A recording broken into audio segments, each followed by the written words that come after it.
పుణ్యమూర్తుల దివ్యగాథల నుంచి ఈరోజు నరసింహ అవతారం గురించి ఏం చెప్పారో విందాం. తొల్లి బ్రహ్మ మానసపుత్రులైనటువంటి సనక, సనంద, సనాతన, సనత్కుమార మహర్షులు శ్రీ విష్ణు దర్శనాన్ని చేసుకోవటానికి 6 అగడతలను దాటి, అంటే 6 దర్వాజాలను దాటి 6 ప్రాకారాలని 7వ ప్రాకారం దగ్గరకు వచ్చారు. ఆ 7వ ప్రాకారంతో ఉన్నటువంటి జయ విజయులు ద్వారపాలకులను ఉన్నారు. వాళ్ళు వీరిని అడ్డుకున్నారు, ఈ సనక సనంద మహనులను. వాళ్ళు 5 ఏళ్ల ప్రాయం బాలకుల రూపంలో దిగంబరులుగా కనిపించారన్నమాట జయ విజయులకి. అందుచేత విష్ణుదేవత పోనివ్వలేదు. అందువలన వాళ్ళ కోపం వచ్చింది. రజస్తమ గుణాలు గలవారైనటువంటి రాక్షస యోని ఎందుకు పుట్టండి అని శపించారు. అంటే రజస్సు, తమస్సు ఈ 2 గుణాలు ఉంటాయి రాక్షసులకి. అంటే రజస్సు అంటే ఆవేశం, తమ గుణం అంటే అజ్ఞానం. అలాంటి యోనులు, అలాంటి వాళ్ళకి పుట్టండి అని శపిస్తారు. వారి శాపానికి భయపడ్డారు. వీళ్ళు శాప విముక్తులను గావించమని వేడుకున్నారు. మహర్షులు ఎప్పుడైనా సరే దయార్థ హృదయులు కదా, అందుకని రాక్షస వంశంలో 3 జన్మలెత్తి శ్రీహరితో వైరం పూని అతని చేతనే సంహరింపబడి తుదకు అతని సాన్నిధ్యాన్ని చేరతారు మీరు అని చెప్పి శాప విమోచన కావించారు. ఆ మహర్షుల శాప ఫలితంగానే ఈ జయవిజయులు మొట్టమొదటగా కశ్యప దితి దంపతులకు హిరణ్యాక్షుడుగాను హిరణ్యకశిపుడుగాను జన్మించారు. మరీచి మహర్షి కుమారుడు కశ్యపుడు. ఈ కశ్యపునకు 2 భార్యలు ఉన్నారు, దితి, అదితి అని. అదితికి సంతానం కలిగింది. వాళ్ళనే ఆదిత్యులు అంటారు, దేవతలు అంటారు. కానీ బహుకాలం వరకు దితికి సంతానం లేదు. అందువలన ఆమెకు సంతాన వాంఛ కలిగింది. ధ్యాన నిమగ్నుడైనటువంటి తన పతి వద్దకు వెళ్ళింది. తన వాంఛను తెలిపింది. పుత్ర సంతానాన్ని ప్రసాదించమని కోరింది. ఆయన సమయం కాని సమయమని తిరస్కరించినా బలాత్కరించింది. ఆమె కోరికను కాదనలేక ఆ సమయంలో కలిశాడు. సమయము కాని సమయంలో వచ్చి నాతో కలిసినందున నీ గర్భంలో రాక్షస ప్రవృత్తి కలిగినటువంటి మహాబలవంతులైన దౌర్భాగ్యులు పుడతారని చెప్పేశాడు. దితి గర్భమున ఉన్న శిశువులు దేవతలకు హాని కలిగించే అవకాశం ఉంది.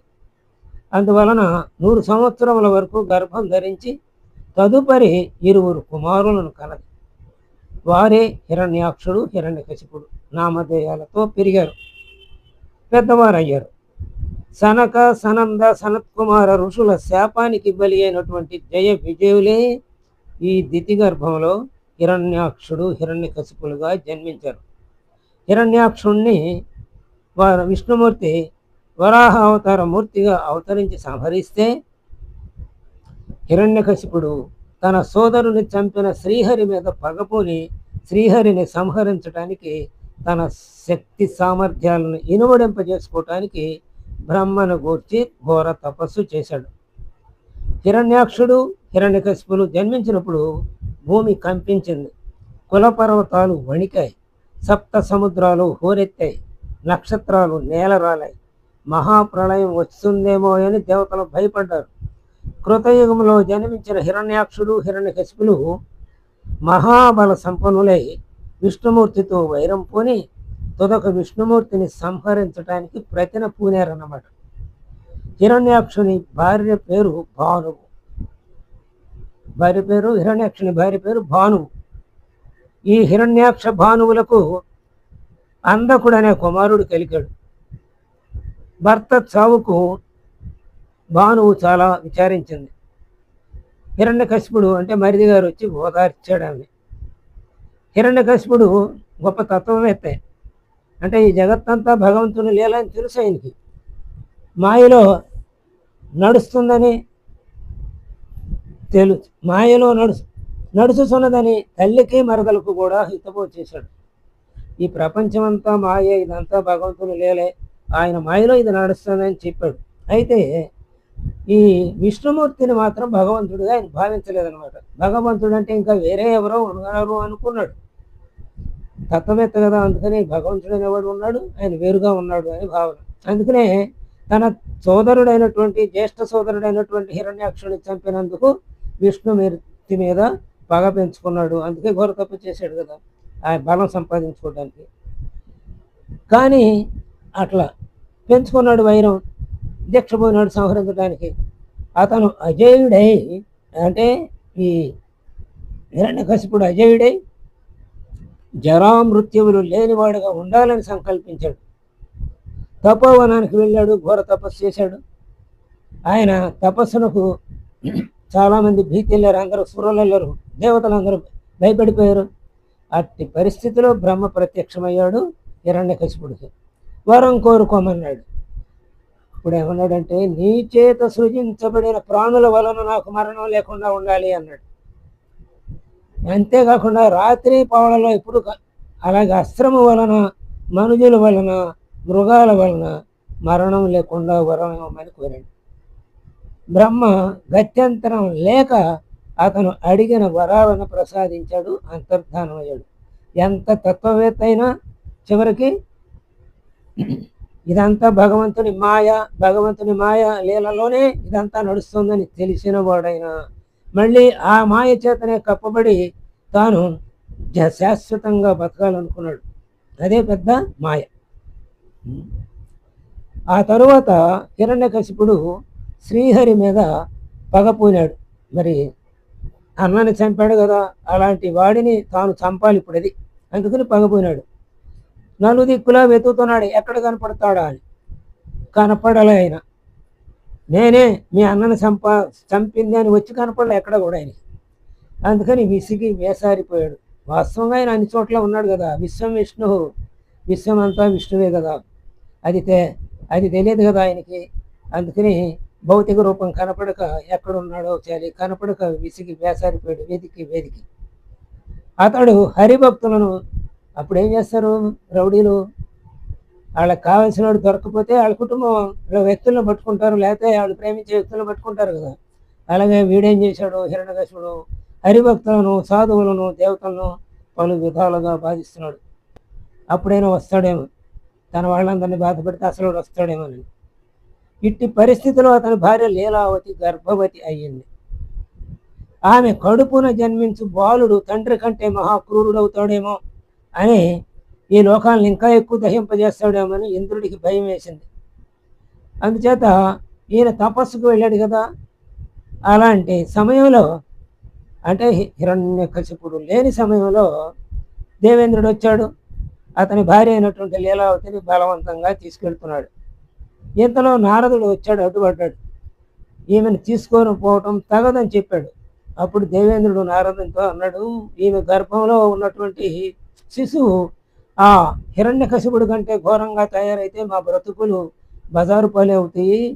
అందుకని నేను ఆయన తుది ముట్టించడానికి, ఆ లోపల ఉన్న శిశువుని చంపడానికి నేను తీసుకువెళ్తున్నాను అన్నాడు. అప్పుడు నారదుడు హితబోధ చేశాడు. లోపల ఉన్నటువంటి వాడు మహావిష్ణు భక్తుడు, ఆయన వలన నీకేమీ భయం లేదు అని చెప్పాడు అనమాట. నువ్వు ఏమని వదిలేసే, నేను తీసుకెళ్ళిన ఆశ్రమంలో ఉంచుకుంటానని చెప్తే, అందులో నారదుడు చెప్పాడు కదా, విశ్వసించాడు దేవేంద్రుడు, ఆమెను వదిలిపెట్టాడు. నారదుడు తన ఆశ్రమానికి తీసుకెళ్ళాడు. అక్కడ ఆమెకు గర్భవతిగా ఉన్నటువంటి లీలావతికి విష్ణు కథలు వినిపిస్తున్నాడు. ఆ గర్భంలో ఉన్నటువంటి ప్రహ్లాదుడు ఆ కథలన్నీ వింటున్నాడు, పరమ విష్ణు భక్తుడుగా మారాడు. ప్రహ్లాదుడు నారదుని ఆశ్రమంలో జన్మించి కొంతకాలం ఆశ్రమంలోనే ఉన్నాడు. అతడు భూతదయ గలవాడు, సత్యవాది, వినయ విధేయతలు గలవాడు, నిరంతరము హరినామ జపం చేసేవాడు. ప్రహ్లాదుని మనసు ఎల్లప్పుడూ శ్రీవారి పాదిపద్మల యందే లయమై ఉండేది. అంటే మనసులో వేరే చింతన లేదన్నమాట. తన యందు నకిల భూతములందు ఒక భంగి సమహితత్వంబున జరుగుమాడు, పెద్దల బొడగన్న భృత్యుని కైవడి సేరి నమస్కృతుల్ చేయువాడు. కన్నుదోయికి నన్యకాంతలడ్డంబైన మాతృభావన చేసి మరలువాడు, పెద్దల బొడగన్న భృతుని కైవడి సేరి నమస్కృతుల్ చేయువాడు. అని ఆయన లక్షణాలని పద్యంలో చక్కగా పోతన గారు చెప్పారు. అవే ఇక్కడ నేను అంటే తన ఎవరిని చూసినా వారందరినీ తన వంటి వాడిలాగానే భావించేవాడు అనమాట. తన వంటి వాడిలాగా భావించినప్పుడు ఇంకా ఎవడి మీద ద్వేషం ఎందుకు ఉంటుంది? ఏ జీవి మీద ద్వేషం ఉండదు. అది ప్రహ్లాదుని యొక్క ముఖ్య లక్షణం. అంటే అందరిలోనూ పరమాత్మనే చూచాడు. మరి ఆ గర్భంలో ఉండగా నారదుడు చెప్పినటువంటి ఆ విష్ణు కథల ప్రభావం అంతగా ఆ శిశువు మీద పడినాయి అన్నమాట. అందుకనే గర్భంలో ఉన్న శిశువుకి గర్భం ధరించినప్పుడు చక్కని కథలు వినండి, చక్కని స్తోత్రాలు చేయండి, భగవంతుని యందు మీ ధ్యాస నిలపండి అని సూర్యంతలకి చెప్పే కారణం అదేనమాట. ఇవాళ కూడా మన శాస్త్ర విజ్ఞానం అంటే ఈ వైద్యులు ఆ స్పందనలన్నిటినీ లోపల శిశువు మన స్పందనలన్నిటినీ గ్రహిస్తుంది. అందుకనే అదే లక్షణాలు గల పిల్లలు చక్కగా పుడుతూ ఉంటారు. వాళ్ళు ఏవేవి విన్నారో, ఏవేవి అనుభవిస్తున్నారో లోపల ఉండగా ఆ భావాలు ప్రస్ఫుటంగా వాళ్ళలో ముద్రితమవుతాయి అన్నమాట. అందుకనే భూతదయ గలవాడు, సత్యవాది, వినయ విధేయతలు గలవాడు, నిరంతరము హరినామ జపం చేసేవాడు. ఆ ప్రహ్లాదుని మనసు ఎల్లప్పుడు శ్రీహరి పాద పద్మాల మీదే లగ్నమై ఉండేది అని చెప్తున్నాడు. నారదుడు బాలునకు నారాయణ మంత్రోపదేశం చేశాడు. హిరణ్యకశిపుడు బ్రహ్మ నుండి వరాలు పొందిన తన రాజధానికి వచ్చాడు. అక్కడ చూశాడు, భార్య లేదు. విచారించాడు, నారద మహర్షి ఆశ్రమం ఉన్నదని తెలిసింది. వెళ్ళాడు అక్కడికి. అప్పుడు నారదుడు విషయం చెప్పాడు, ఇంద్రుడి నుంచి నేను నీ భార్యని తీసుకొచ్చి ఇక్కడ ప్రాణాలు కాపాడి నా ఆశ్రమంలో ఉంచాను. అప్పటికే గర్భవతిగా ఉంది నీ భార్య, అందుకని ఇక్కడే ప్రసవించింది అని చెప్పి ఆ శిశువుని చూపించాడు. హిరణ్యకశిపుడు చాలా సంతోషించాడు, భార్యని కుమారుణ్ణి తీసుకువెళ్ళాడు. ఈ విధంగా ప్రహ్లాదుడు హిరణ్యకశిపుడు లీలావతి దంపతులకు పుత్రుడుగా జన్మించాడు. ప్రహ్లాదుడు అసురుడైన సురలను ప్రేమించేవాడై ఉన్నాడు. మరి అసురులకు పుట్టాడు కాబట్టి అసురు గుణాలు ఉండాలి, కానీ చెప్పుకోవడానికి అసురుడే కానీ వాస్తవంగా భగవంతుని యందు భక్తి గలవాడు. సురులంటే ప్రేమ ఉంది ఆయనకి. అతడు హరిభక్తుడు, ప్రశాంత చిత్తుడు. అతడు సదా భగవంతుని యందు ధ్యానం నిమగ్నమై ఉన్నాడు. నిరంతరం హరినామాన్ని స్మరిస్తూ ఆనంద డోలికల్లో ఊగిసలాడుతూ ఉన్నాడు. అతడు నిరంతరం ఆనంద పుష్పాలను రాలుస్తూ శ్రీహరిలో లీనమై తన తనువునే మరిచిపోతున్నాడు. హరినామం అతని నాలుక మీద ఎల్లప్పుడూ నాట్యమాడుతూ ఉండేదన్నమాట. వినయ విధేయతలతో పారుతున్నటువంటి ఆ ప్రహ్లాదుడు తోటి వారి నుండి మెప్పు పొందు స్వభావం కలవాడు. అంటే తోటి వాళ్ళందరూ మెచ్చుకునేవాడు. ఇట్టి ప్రవర్తన అతనికి ఎలా వచ్చింది అంటే పూర్వజన సుకృతమా లేక హిరణ్యకశిపుని శాప ఫలితము వలన శ్రీహరి మీద వైరం పెంపొందించటానికి ఎత్తిన కారణ జన్ముడా అనే విషయం తెలియకున్నది అన్నాడు. అయితే రెండు కారణాలే. అందుకనే యోగ భ్రష్టులని మళ్ళీ ఆ యోగం సాగించటం, యోగ భ్రష్టులు అంటే యోగం సాగించి పూర్తిగా అందులో సఫలం పొందని వాడని యోగ భ్రష్టులు అంటాం. అంటే ఇంతలో జన్మ ముగిసిందనమాట. అప్పుడు యోగ భ్రష్టులు ఏమవుతారంటే, యోగం అంటే వాడు సాధించవలసిన లక్ష్యాన్ని వాడు సాధించలేక జన్మ సాధిస్తే మళ్ళీ ఆ సాధించిన వరకు ఎక్కడి నుంచి సాధించాలో మిగతాది ఎంతవరకు పొందాలో అంతవరకు పొందటానికి వీలైనటువంటి వాతావరణంలో ఆ జీవాత్మ జన్మ చేసుకుంటుంది అనమాట. అలాగే ఈయన సహజంగా హరిభక్తుడు, అందుకని ఇక్కడ ఆ జన్మ తీసుకున్నాడు. ఎందుకు? రెండోది విష్ణువు పట్ల వైరం పెంపొందించడానికి ఆ హిరణ్యకశిపుడికి, అందుకని ఇక్కడ పుట్టాడు అన్నమాట. పూర్వజన్మలో ప్రహ్లాదుడు ధర్మవత్సలుడుగా బ్రాహ్మణ కుటుంబంలో పుట్టి మంచి విద్వాంసుడుగా పేరు ప్రఖ్యాతులు సంపాదించాడు. ఆ పూర్వజన్మ వృత్తాంతం ఏంటో రేపు తెలుసుకుందాం. స్వస్తి.